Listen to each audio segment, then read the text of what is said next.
जिस वक्त मैं इस वीडियो के रिसर्च की शुरुआत कर रहा हूँ उस वक्त इंडिया में हर दिन 2.5 लाख से ज़्यादा कोरोना केसेस सामने आ रहे हैं। ये वीडियो आपको डराने के लिए नहीं है, पर शायद अब बेहतर यही है कि हम डरें। सारे प्रिकॉशंस को एक नेसेसिटी की तरह फॉलो करने की ज़रूरत है, ना कि एक गवर्नमेंट एडवाइजरी के जैसे।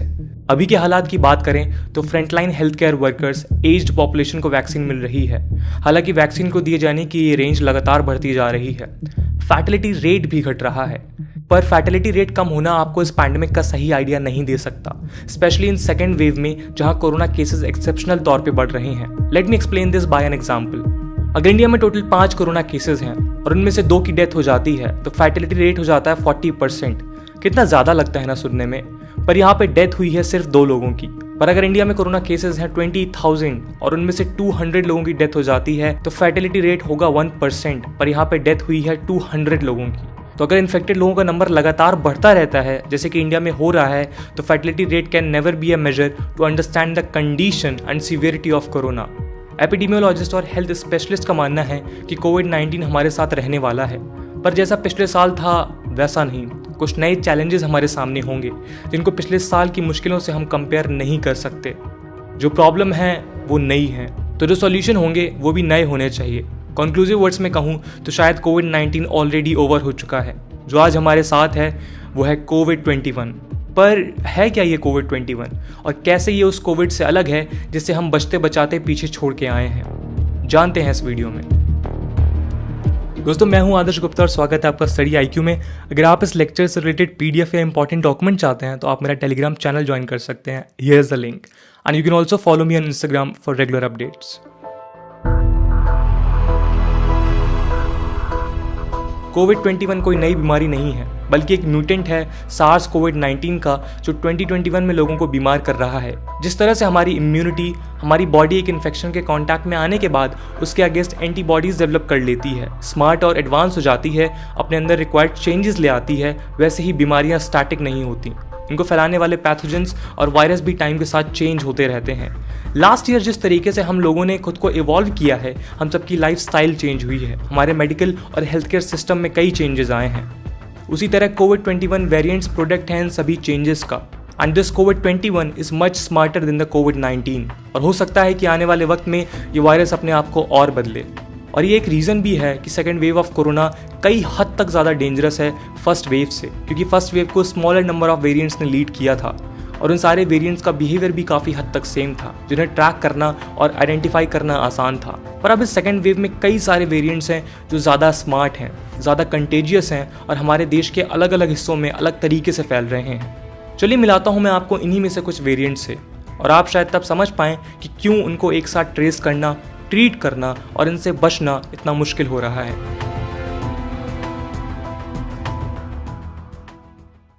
ग्लोबली कोरोना वायरस के 3 सिग्निफिकेंट वेरिएंट पाए जाते हैं। इनफॉर्मली हम इन्हें जिस देश में ये पहली बार पाए गए उसके नाम से ही बुलाते हैं। पहला है यूके वेरिएंट, जिसका ऑफिशियल नाम है B117। दूसरा साउथ अफ्रीका वेरिएंट, जिसका नाम है B1351। तीसरा है ब्राज़ील वेरिएंट, जिसका नाम है P1। बात करें इंडिया की तो यहाँ पे कुछ स्पेसिफिक रीजन में कोरोना के कुछ स्पेसिफिक वेरिएंट पाए गए हैं, जैसे कि B136 वेरिएंट बैंगलोर में एक भारी परसेंटेज में पाया गया है। B136 का ही म्यूटेटेड वर्जन, जिसका नाम N440K है, साउदर्न स्टेट्स में काफ़ी तेज़ी से फैल रहा है, जबकि B117 वेरिएंट पंजाब में डोमिनेट कर रहा है।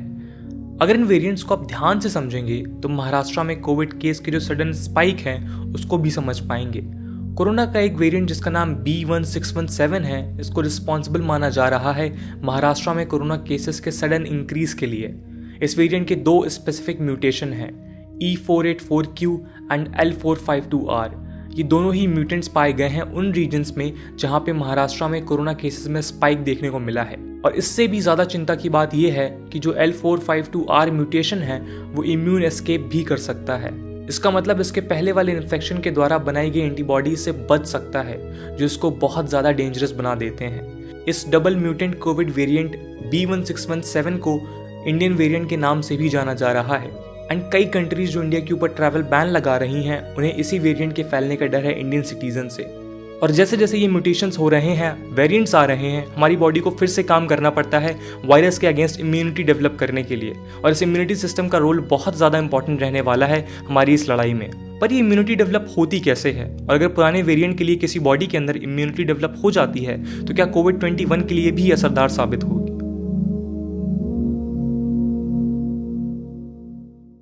टी सेल्स यानी थाइमस सेल्स और बी सेल्स यानी बोन मैरो सेल्स, ये दो सेल्स हैं जो प्रायर इन्फेक्शन की इंफॉर्मेशन अपने अंदर स्टोर करती हैं और एडेप्टिव इम्यून रिस्पॉन्स का एक बहुत इंपॉर्टेंट कंपोनेंट है। ये जनरली किसी भी एंटीबॉडी के कंपैरिजन में ज़्यादा इंपॉर्टेंट है, स्पेशली जब बात आती है किसी भी वायरस के अगेंस्ट लॉन्ग टर्म प्रोटेक्शन की। और साइंटिफिक एविडेंसेस ने ऑलरेडी बताया है कि ये दोनों सेल्स मेमोरी फॉर्म कर सकती हैं SARS-CoV-2 के लिए। एक रिसर्च के हिसाब से जो लोग सार्स कोरोना वायरस से 2003 में इन्फेक्ट हुए थे, उन लोगों की टी सेल ने 17 ईयर्स के बाद भी वायरस से निकलने वाले प्रोटीन को रिकॉग्नाइज कर लिया था। And if that's the case, मतलब अगर हमारी टी सेल इन्फेक्शन को रिकॉग्नाइज कर लेती हैं तो हो सकता है कि कोविड-21 हमारे लिए कम डेंजरस हो। पर इसमें भी एक्सेप्शंस हैं और कई सवाल भी। बायोलॉजिस्ट और former Harvard professor William Haseltine T cell की थ्योरी को सपोर्ट नहीं करते हैं। वो कहते हैं it seems to me that the T cell theory isn't going to hold up. उनका मानना है कि हाँ, हो सकता है कि सेल वायरस को रिकॉग्नाइज करने में सफल हो, पर इसका मतलब ये नहीं है कि वो हमें मीनिंगफुल प्रोटेक्शन प्रोवाइड करा पाएगी वायरस के अगेंस्ट। हो सकता है कि दूसरी बार में डिजीज माइल्ड हो जाए, पर अगर म्यूटेशन होता है या कोई दूसरा वेरिएंट सेम इंसान को इन्फेक्ट करता है तो चीज़ें खराब हो सकती हैं।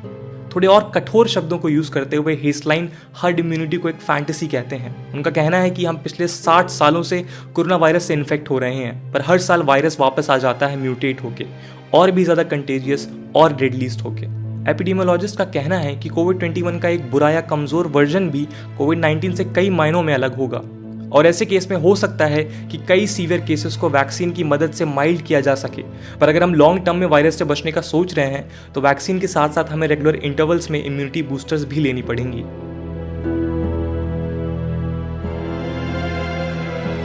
इस बात को समझना कोई रॉकेट साइंस नहीं है कि अगर इसी स्पीड से कोरोना के नए म्यूटेटेड वेरिएंट्स आते रहे तो वैक्सीन कोई परमानेंट सॉल्यूशन नहीं रहने वाली है। मे बी ये हमें 1-2 साल के लिए सीवियर कॉम्प्लिकेशन से बचा ले, but what's after that. William Haseltine जो हर्ड इम्यूनिटी को फैंटेसी बताते हैं, उनका ये मानना है कि we might hope for a universal vaccine, मतलब एक ऐसी वैक्सीन जो SARS-CoV-2 के सभी स्ट्रेन्स के खिलाफ और फ्यूचर में आने वाले कोरोना वायरस के खिलाफ भी काम करें। और ऐसा नहीं है कि यूनिवर्सल वैक्सीन का कॉन्सेप्ट सिर्फ एक इल्यूजन है। कुछ रिसर्च ने इसको लेके कुछ प्रोग्रेस दिखाई है नैनो पार्टिकल इम्यूनाइजेशन टेक्नोलॉजी को यूज करके। इसमें अलग अलग वायरसेस के फ्रैगमेंट को कंबाइन किया जाता है, और आप फ्यूचर में देखेंगे कि जैसे जैसे ये स्ट्रेन्स बढ़ेंगे, कोविड-19 की वैक्सीन बनाने की रेस शिफ्ट होगी एक ग्लोबल वैक्सीन बनाने की तरफ। और सिर्फ वैक्सीन ही नहीं, जो दूसरे रिसोर्सेज हैं कोरोना वायरस के ट्रीटमेंट के लिए, उनको भी मॉडिफाई करने की जरूरत पड़ेगी। आपने अपने आसपास सुना होगा कि लोग कोरोना के सीवियर सिम्टम्स दिखा रहे हैं पर फिर भी कोविड टेस्ट में नेगेटिव आ रहे हैं। ऐसे बहुत से केसेस का रीजन ये है कि पुरानी टेस्टिंग किट्स डिटेक्ट ही नहीं कर पा रही हैं नए स्ट्रेन्स को, एंड इसके कॉम्प्लिकेशंस कितने सीरियस हो सकते हैं यू कांट इवन इमेजिन। क्योंकि आज लगभग इंडिया के सभी कोविड हॉस्पिटल में आपको ऑक्सीजन या वेंटिलेटर बेड्स तभी मिलेंगे जब आपकी रिपोर्ट पॉजिटिव आएगी। एंड एक ऐसी सिचुएशन में जहां टेस्ट डिटेक्ट ही नहीं कर पा रहा है स्ट्रेन को, एक सीवियर पेशेंट के लिए चीज़ें कितनी प्रॉब्लमैटिक हो सकती है, you can think of it. दोस्तों, आज की वीडियो के लिए इतना ही। आई होप आपको वीडियो पसंद आई होगी। आपका क्या ओपिनियन है इस यूनिवर्सल वैक्सीन को लेकर कमेंट सेक्शन में ज़रूर बताइएगा। मिलते हैं नेक्स्ट वीडियो में, तब तक के लिए जय हिंद, जय भारत।